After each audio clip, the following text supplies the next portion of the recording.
Good afternoon. This is the video newsletter for Buy Sell Short for Saturday, April 2nd.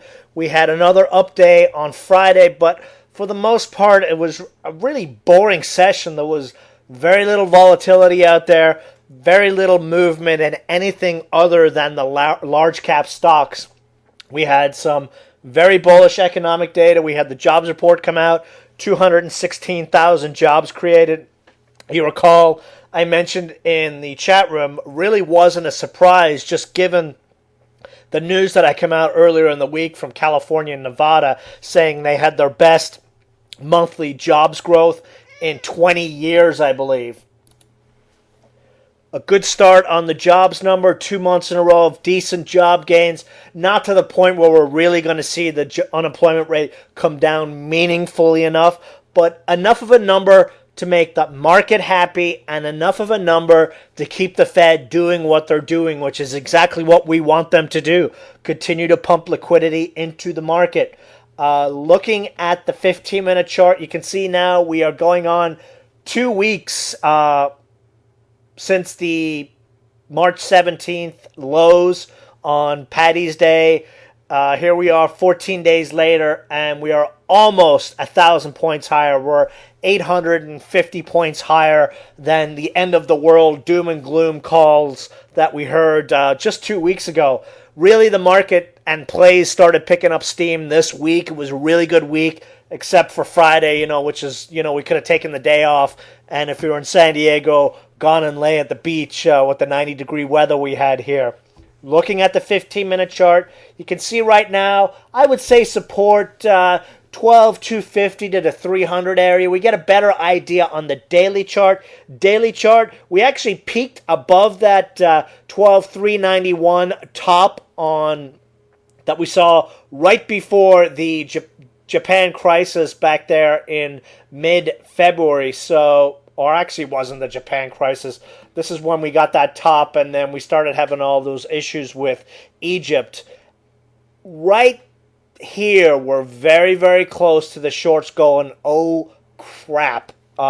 We could see a pullback over the next few days. We've got support about 100 points lower, 150 points lower at the 12,152 area. To give you an idea of what we did over the last 2 years. I've seen some chatter, traders talking about what used to happen over the next few days almost every year is you would see the market get a little bit weak, and the reason for that would be traders selling stocks so they could pay their taxes on April 15th. Last 2 years, however, though, from March 31st to April 15th, last year we had a 300-point rally on the Dow during that 2-week period. And in 2009, we had a 600-point rally during that period. So last couple of years, we've got precedence for the market to go on a little bit of a tear here. And probably a break through the 12,400 area is what would light us up. Now, an area of concern is the SMH.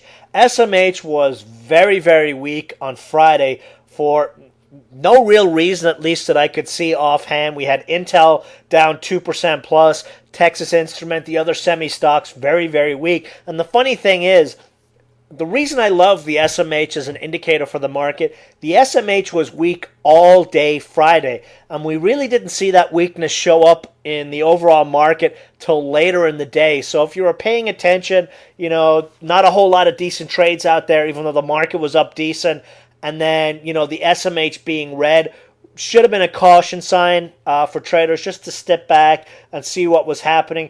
Let's see what happens Monday and Tuesday on the SMH. We really need to see the SMH participate, especially with the other indices trying to break out to new year highs. We've got the Russell at a new high. We've got the Dow right at a new high. We've got the S&P close to a new high. So we really need to see the SMH start to pick up some steam. So let's see if we can get a snapback move on the SMH on Monday to give us a little happy feel about the overall market.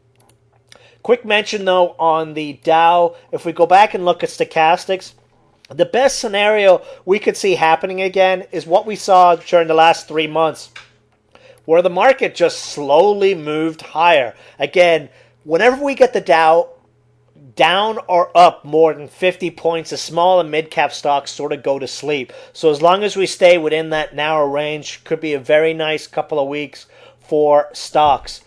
Oil prices did play havoc on the market, and we really are getting close to a danger zone in oil. Oil broke out to a new high on Friday, and the oil stocks sucked for the most part. There was some early momentum in the oil plays, but a lot of the stocks were actually down despite oil actually hitting a new high. We're getting very, very close to that 110 area there. And, back in '08, this is the level that really caused the market some concern. So we definitely need to see a pullback in oil prices. And hopefully the weakness we saw on Friday in the oil plays is a sign of a possible topping action in, the price of oil. So fingers crossed there. But anyway, let's jump into some stock plays. MCZ, monster runner for us over the last couple of days. We got a nice gap on Friday, and then we had the scalpers and the penny flippers come into the stock, and then late in the day when we looked like we were going to push to new highs, if you pull up the 15-minute chart of almost every stock for the last 40 minutes of the market on Friday, you will see the exact same thing. The rug just got pulled out from everything, and you saw stocks just instantly drop, 1, 2, 5, 10%, just like that. What it looked like was a sell program from a fund, market-wide sell program, and typically when we see that late in the day, especially on a Friday, the next day tends to be an up day. So let's see if we get some follow through on that. Now, MCZ, this is pretty typical action for this stock. It will go on a run, consolidate for a day or two, then go on a renewed run to another high. Sort of what we saw from November into January. So let's see if we get a bounce back on this one Monday, Tuesday. NTN, this is our new MCZ type play. Gamer stock, posted profits. Profits was the match that lit every other one of these gamer stocks up. When these companies posted profits, it was off to the races. This stock trades on the Scamex market, which is why it takes so much trouble for it to start to get its mojo on. But once these stocks start moving, they really start to move. What we need here is probably a 2 million volume day to break through that 55-cent area, and then off to the races we go. IKAN, definitely a stock to keep a very, very close eye on. Buy trigger would be a break of 120. First target would be a move to the 200-day moving average at 127. RSI has just gone to sleep, as has Stochastics, and rarely do you see this happen without some sort of really big move in the stock price really, really soon. My bet is that the move is going to be to the upside. ANDS, this is one, we played in the chat room during this week. No matter what you did, the stock wouldn't move, and then all of a sudden we jumped into it again on Friday, and boom, off she went. Hit our first target. Looks really, really good. It's on the popper scan. RSI up through 50. Positive MACD cross. We got a nice jump on that. Stochastics up through the 50 level. Like I said in the popper scan video, pullbacks to 123 and under would make for a very nice scalp add. Next target is 140, and then that double top up there at the 154 level. DDSS, new play, Labrafarm, beaten down biotech stock. Just check out the ugly February and March this stock had. Very, very nice consolidation here. When this one goes, I'm thinking it's going to go this week. We could see a very fast move, depending on the volume, up to that 50-day moving average, up at 72 cents. RSI coming out of the basement. Stochastics breaking up through the 20 level, which is what I like to see. 58 cents is what will light this one up. Rock solid stops and support at 51 cents here. Quick mention on WEBM. LOCM, big spike on Friday on Groupon crap. Supposedly they're going to have a press release this week. Who knows if it's true. but the stock got a 25% pop on Friday, so the traders are back in. When this stock ran from up to $1.95 back in February, it was on the same Groupon hype. Chart has been consolidating nicely here. Would be looking to add to positions on a 150 break with 25 cents plus upside on this one. RSI is flatline. Stochastics up there. Definitely one to keep a very close eye on Monday, especially if LOCM goes higher. NEI, Network Engines, been plodding around here, holding its 50-day moving average just at a higher level. This one is just so damn cheap. Eventually, the market is going to wake up just like it did with all these other plays that we called medium-term gems like 8, Vonage, HILL, etc., etc. We did get a nice little pop on Wednesday. Probably what we need here is a volume break of 1 million. Typically, when we see the volume spike over 1 million shares on NEI, it's our signal that the stock is going to go on a big run. So, keep an eye on this one. If we get a volume break of 1 million, might be an indication that we should add to our positions on this one. And again, we're still looking for a move up there to the 230-40 area.